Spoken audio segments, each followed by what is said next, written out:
Okay guys, so some of you might have joined in for the last exercise where we did our hamstring latissimus dorsi stretch.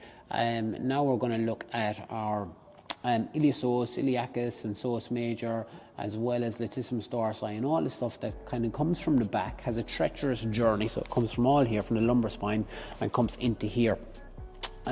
So a really good stretch for that is to get into the fetal position. Now it's really important to tuck your knees right up as much as you possibly can do. Then I grab my ankle pretty low. Now what I say is a slingshot. So what I mean by a slingshot, you slingshot your leg as far back as you can. So the idea is you get as much hip extension, okay? So if I only got to midline and went down here, I probably wouldn't feel the stretch here. So what I've got to do is drive that knee, both knees up into the fetal position. I'm resting on my arm here and I slingshot back into that position.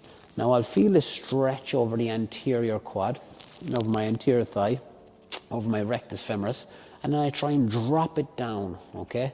I try and keep this leg up as high as I can. Now, there'll be a tendency for this leg to straighten. If you can't feel the stretch at this stage, pull this leg up. Another thing is to have some kind of block here that stops that leg from sliding down that way. So now I've got this lovely stretch going along here. Sometimes you might feel a little bit of low back pain. If you do, just kind of tighten the glutes a little bit and bring forward at the pelvis there.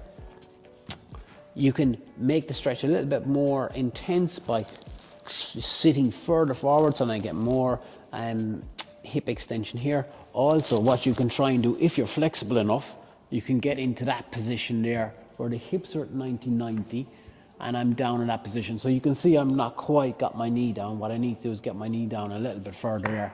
And again, I would hold this position for 2 minutes to get that nice stretch. So it's a really tough one to get that stretch over your rectus femoris because it comes from your, it's a biarthrodial muscle, so it crosses two joints, crosses the hip joint and the knee joint, and hence why it's really tough to get a stretch on it.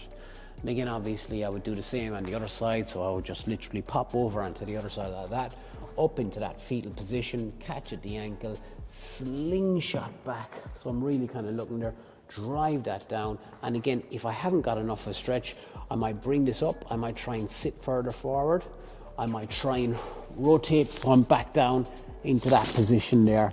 And again, I'm holding that position for 2 minutes. So hope you like that exercise. If you want to see how we do what we do in our next exercise, make sure you click on the link below, or if there is a link below. If there isn't, you'll have to look through the videos and you'll see the one where we do for using a resistance band for our hamstrings. So hope you enjoy that, guys.